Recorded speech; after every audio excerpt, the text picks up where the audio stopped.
গরম তেলে সিদ্ধ করে রাখা ডিমগুলো ছেড়ে দিলাম, ছেড়ে দিয়ে ভালো করে লাল লাল করে ভেজে নিলাম এপিট ওপিট। এবার গরম তেলে কালো জিরে ফোড়ন দিয়ে নেব। তারপর ওই তেলে দিয়ে দেব লঙ্কা কুচি, আদা রসুন টমেটো পেঁয়াজ, এগুলো সব কিন্তু আমি গ্রেট করে নিয়েছি, ব্লেন্ড করে নিই বা পেস্ট করে নিই। দিয়ে ভালো করে তেলের সাথে মিশিয়ে নেব। তারপর এটাকে কিন্তু ভালো মতন কষাতে হবে, তার জন্য গ্যাসের আঁচটা বাড়িয়ে দিলাম।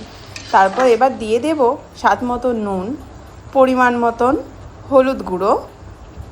তারপর এটাকে ভালো করে ছড়নি দিয়ে মিশিয়ে নেব।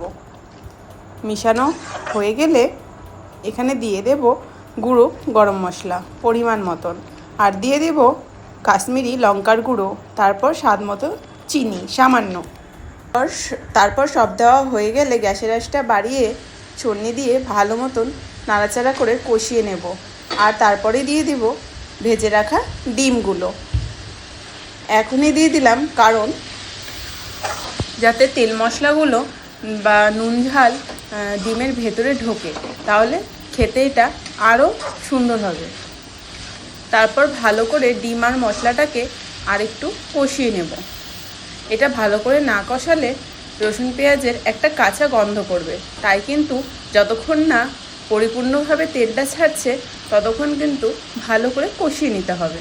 কষানো হয়ে গেলে পরিমাণ মতো জল দিয়ে দেবো। এখানে জল কিন্তু পরিমাণ বুঝেই দেবে, আমি আমার পরিমাণ মতনই দিয়েছি। যেহেতু এটা টেলটেলে ঝোল করব না, একটু গায়ে মাখা মাখা করব, তার জন্য কিন্তু পরিমাণ মতো জল আমি দিয়ে দিলাম।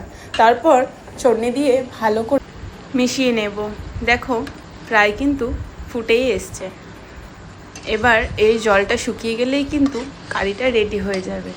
তারপর কিন্তু আমার একটা ফেভারিট জিনিস দেবো, যেটা দিলে ফ্লেভারটা খুব ভালো আসে।